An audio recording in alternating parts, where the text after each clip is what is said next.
My name is Hannah, and my story is one that echoes through the ages, a tale of faith, sorrow, and divine intervention.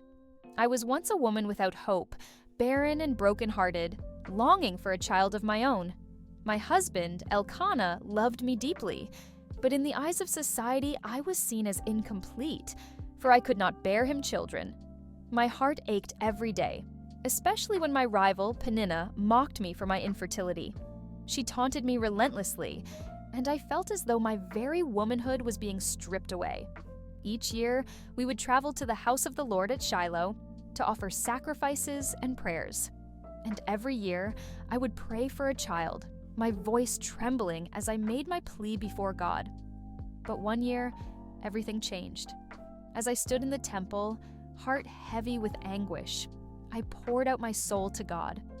I made a vow, O Lord Almighty, if you will look upon your servant's misery and remember me, and not forget your servant, but give her a son, then I will give him to the Lord for all the days of his life, and no razor will ever be used on his head. As I prayed, Eli the priest saw my lips moving but heard no sound. He thought I was drunk, and he rebuked me. But I told him, I am not drunk, my Lord. I am a woman deeply troubled. I have been pouring out my soul to the Lord Eli with compassion in his heart, then said, Go in peace, and may the God of Israel grant you what you have asked of him. His words gave me hope, and I believed that God would hear my prayer. The following year, as I had prayed, God blessed me with a son, and I named him Samuel, meaning, because I asked the Lord for him. My joy knew no bounds, but my vow to God was still in my heart.